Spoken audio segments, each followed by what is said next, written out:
बिस्मिल्लाहिर्रहमानिर्रहीम। अस्सलाम वालेकुम नाज़रीन, आप यूट्यूब चैनल देख रहे हैं। मैं इमरान ख़ान हूँ। मिफ्ता इस्माइल आपको पता है कि IMF से मुज़ाकरात के लिए अमेरिका गए हुए हैं और वहाँ पे उन्होंने अमेरिकन्स को एक शिकायती लहजे के अंदर बात बताई है। इंतहाई अफसोसनाक है और इंतहाई मायूब है। उन्होंने कहा कि इमरान ख़ान जो हैं वो अपनी तकारीर में कुरानी आयात के हवाले देते हैं। इमरान ख़ान साहब कुरानी आयात के बारे में बताते हैं जैसे कि वो तालिबान या शिद्दत पसंद लोग करते हैं। यानी उन्होंने कुरानी आयात को शिद्दत पसंदी के साथ या तालिबानाइजेशन के साथ जोड़ा। मकसद क्या है और अमेरिकन्स को वो शिकायत क्या लगाना चाहते हैं? ये PMLN पहले भी करती रही है। ख्वाजा आसिफ ने भी इस किस्म की हरकतें माजी में की थी।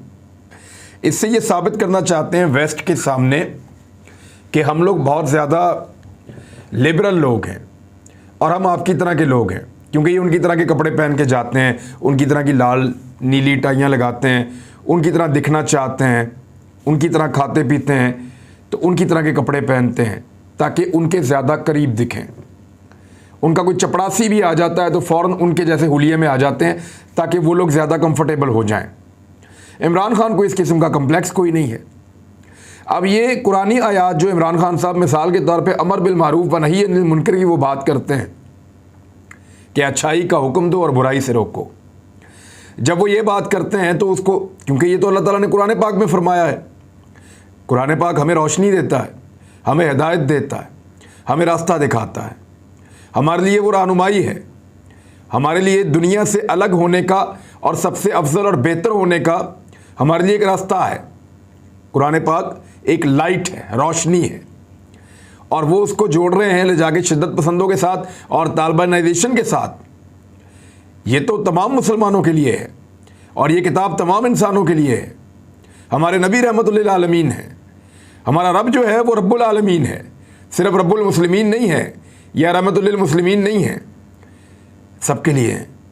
तो ये एक अजीबोगरीब हरकत मिफ्ता इस्माइल ने इसलिए की कि जब ये लोग पाकिस्तान में होते हैं तो ये वोट मांगते हैं इस्लाम के नाम पे, हमेशा इस्लाम को इस्तेमाल करते हैं। अभी आप देखेंगे मरियम नवाज़ जब जाएंगी, ECL में से नाम निकला है, जब ये सऊदी अरब जाएंगी तो वहाँ पे इनकी खाना काबा के साथ तस्वीर आएंगी, मस्जिद नबी में इनकी तस्वीर आएंगी। उन तस्वीर को, इनके वालिद की तस्वीर को ये पॉलिटिकल फ़ायदों के लिए इस्तेमाल करेंगे। अभी आप देखेंगे थोड़े दिन पहले, ये क्लिप आप संभाल के रखिएगा।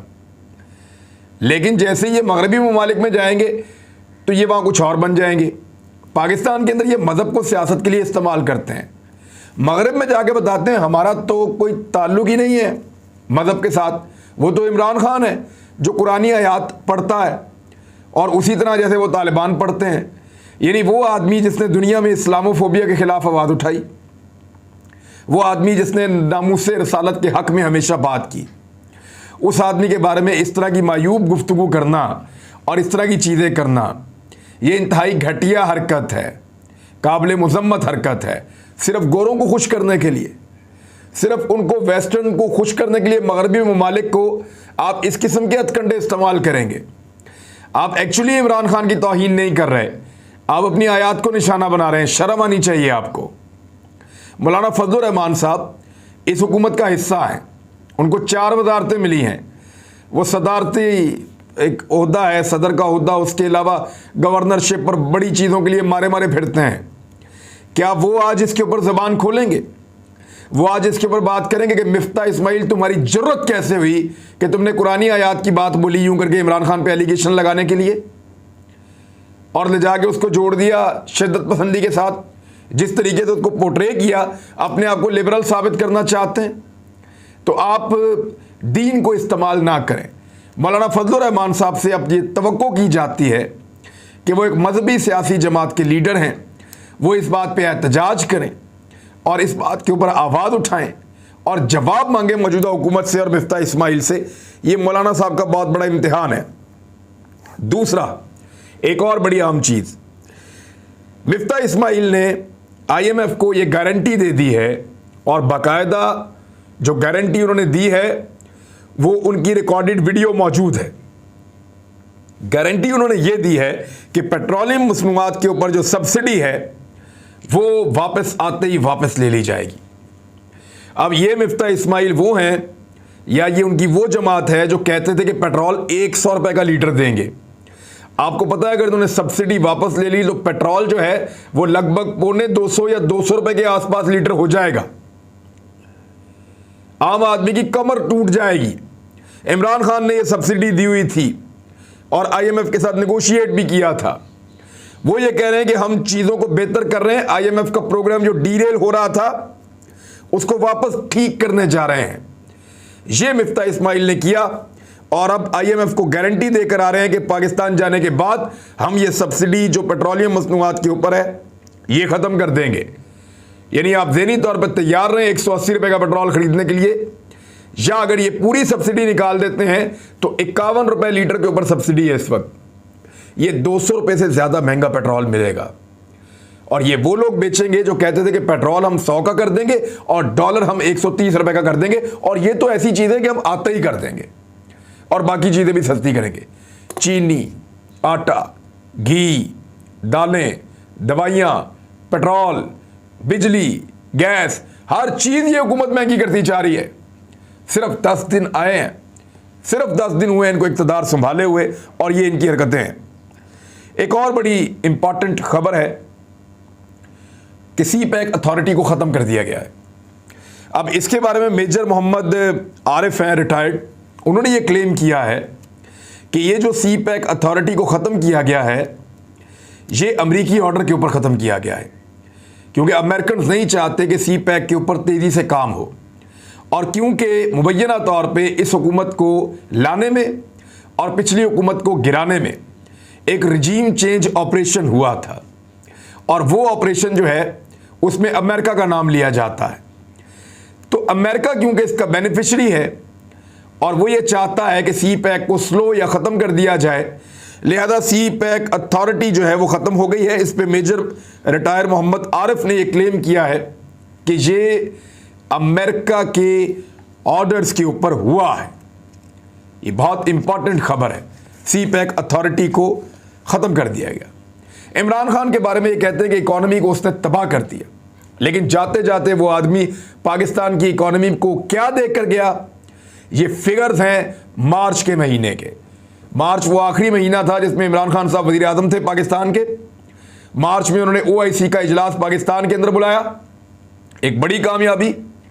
23 मार्च को चाइनीज़ वज़ीर ख़ारजा यहाँ पे मौजूद थे, एक और बड़ी कामयाबी।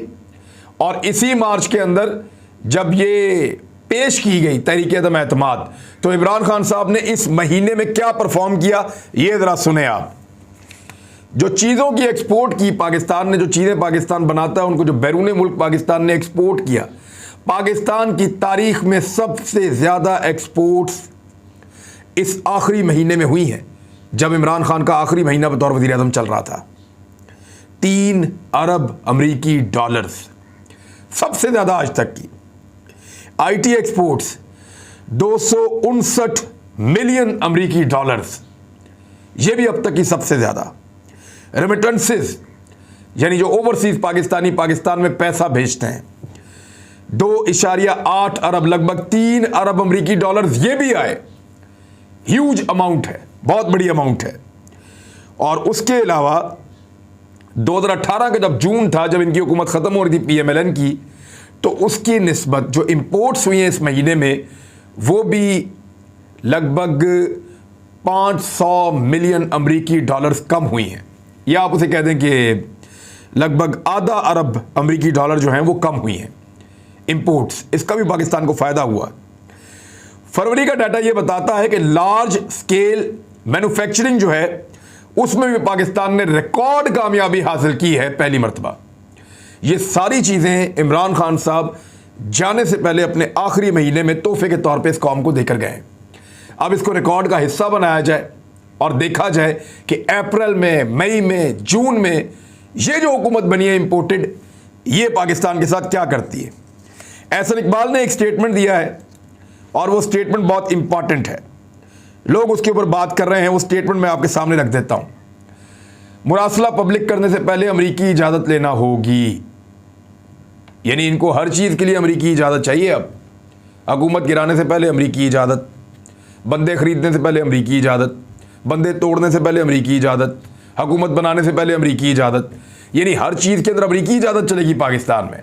पाकिस्तान का अपना कोई रूल ऑफ लॉ नहीं है, अपना कोई लॉ ऑफ द लैंड नहीं है।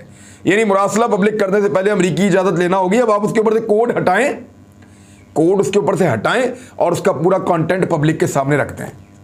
होना तो एक्चुअली अब ये चाहिए कि आप उसके ऊपर से कोड को हटाएं और उसका पूरा कंटेंट पब्लिक के सामने रखते हैं।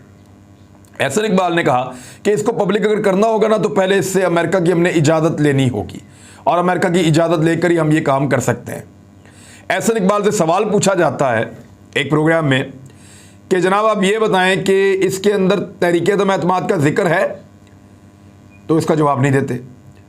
इमरान खान का जिक्र है, इसका जवाब नहीं देते।